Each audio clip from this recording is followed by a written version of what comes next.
L'actualité des crypto-monnaies avec vous, David. On va parler principalement du Bitcoin qui a célébré ses 12 ans ce week-end. Exactement, le white paper qui est sorti depuis 12 ans. Donc le white paper, pour ceux qui ne savent pas, c'est le livre blanc du Bitcoin et c'est le premier document qui a été accessible et disponible à tous et qui a été communiqué via une newsletter à la base. Et donc c'est les 12 ans de Bitcoin aujourd'hui, une belle évolution dans le temps. Hein. Pour rappel, ça avait commencé sans aucune valeur ou une valeur à quelques centimes de dollars pour le Bitcoin et on est aujourd'hui à plus de 13 000 dollars une unité de Bitcoin.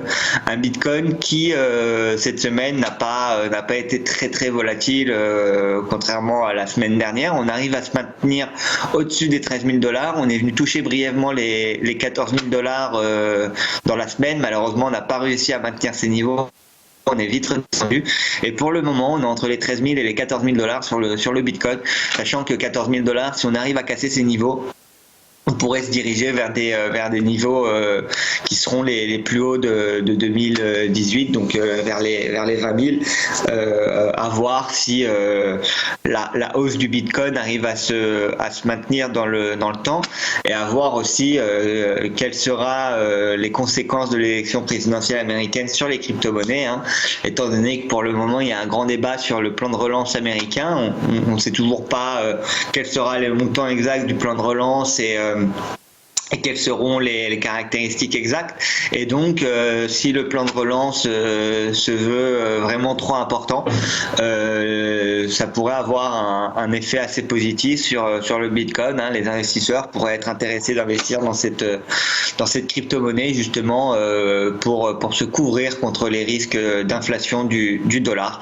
Et donc un Bitcoin qui pour le moment au-dessus de 13 000 dollars cette semaine et qui a un marché qui est plutôt calme dans l'ensemble. Hein. Si par exemple on prend son principal concurrent, hein, l'Ethereum qui a aux alentours de 375 dollars, qui pareil comme le Bitcoin n'a pas eu trop de mouvement. Hein. Le Bitcoin qui a été marqué la semaine dernière par la nouvelle de PayPal, comme quoi PayPal avait décidé de proposer le Bitcoin à ses utilisateurs.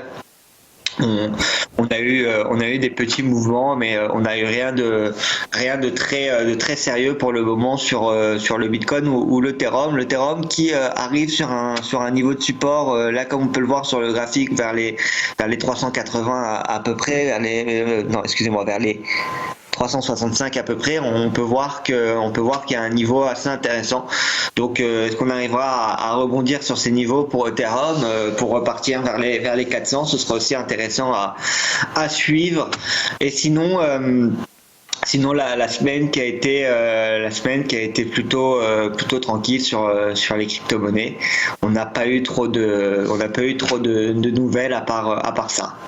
Et vous vouliez nous parler aussi du fait que eToro va supporter le airdrop du jeton Flare Network. Et je ne comprends absolument pas les mots qui sont notés sur mon papier. Exactement, donc pour tous les détenteurs de Ripple, vont, il me semble que ce sera au mois de décembre, vont en fait recevoir un nouveau jeton, en fait, un jeton qui sera construit par-dessus la blockchain Ripple et qui s'appelle Flare Network.